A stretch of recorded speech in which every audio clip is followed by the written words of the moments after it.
Good afternoon, everybody. Welcome to the darts from Alexandra Palace. Not a real palace, of course.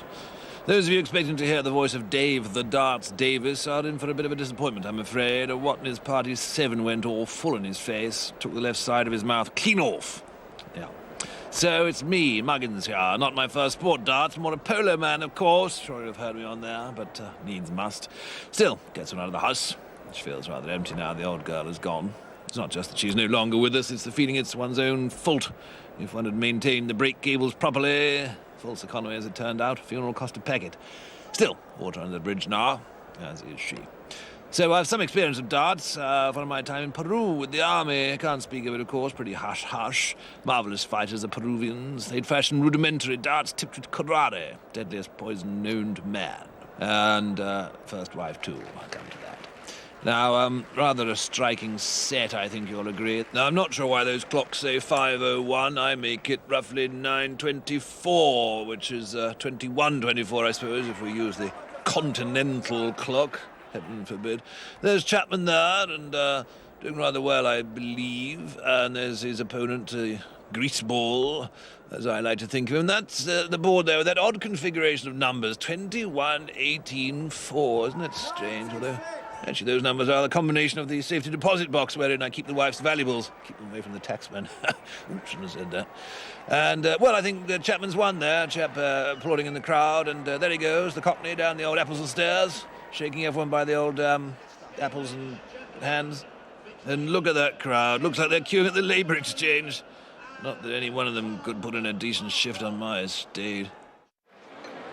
After today's snooker was cancelled due to heavy snow, you join us here at Highbury for this cracking game, Arsenal versus Liverpool.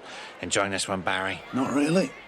Ah, here we go. What's the matter now, eh? Well, I don't know about you, Gary, but for me, football always used to be a man's game. Nowadays it's going soft.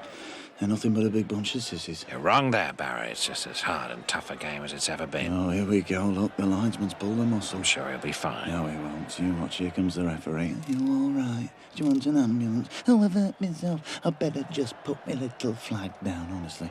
What a big girl's blown. I think you're fine. He's just having a little breather. He'll be ready to continue soon. No, he won't. He's a soft southern Jesse. You wait, he'll send for the physio. Oh, here he comes, told you. Do you want a bit of cream on it, or would you like me to kiss it better for you? I'm sure he'll be okay to carry on in just a second. For the love of God, it's a pulled muscle. Where's his oxygen mask? I bet he's replaced by some twat who comes out in a romper suit. That's never going to happen, is it? So, as they prepare... Oh, well, bloody hell, you're right. This game is going soft. Look at him, he's wearing pyjamas. Dear, oh dear, oh dear. Mind your back, lads. It's Jimmy Hill with a pink flag. Give me Ray Reardon any day. Coming up later, Ron Atkinson shows why so many people consider him to be charm and modesty personified. Fucking I've been a legend. Ah, who's this chap? Some sort of ringmaster, is he? Looks like the whipper-in at the Beaufort Hunt. Ghastly chap. New money. Takes all the fun out of hunting. One of the few pleasures I have left, actually, watching an innocent animal being torn to shreds by a pack of hounds. Not so jolly when they set upon wife number 2, mind. No one's fault. She was small and ginger and prone to running across fields. If I told her once, I told her 1,000 times. Don't go jogging with your pockets full of aniseed. Now, who's this Joe Givenon? Lancashire and Cheshire. Same thing, I think you'll find. And his opponent is Al Lipman. Good Lord, the chap's American. Hey, I say, Johnny Yank, why not wait until halfway through the game and then join in when you know who's winning? Throwing darts. You weren't throwing darts on D-Day, were you, Al? Too busy luring my mother across the Atlantic with an orange and a packet of nylons. Well, welcome back to National Gymnastics from Nottingham, and we're just in time to see young Kevin Sinclair there on the rings, and he really is one of the finest young sportsmen around today. It's not a sport. It is a sport. It's gymnastics. It's an Olympic. No, it's not. It's PE. He can't even get up there. Look, what kind of a sport starts with someone helping you get started? Gymnastics is, of course, one of the most physically demanding. This is all a glorified PE lesson for the kids who couldn't do rugby or football.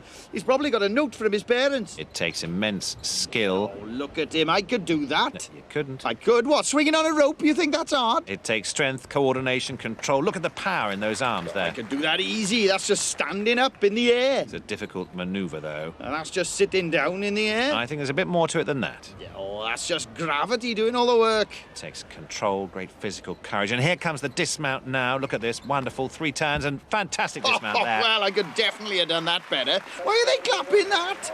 Look, he's worried he's going to be late for physics. And I bet he's too scared to go in the showers, yeah. Him and that kid who had the big skid marks. This is a rubbish sport. Well, that's all we've got time for from Nottingham. Back now to Dickie Davis in the World of Sports studio.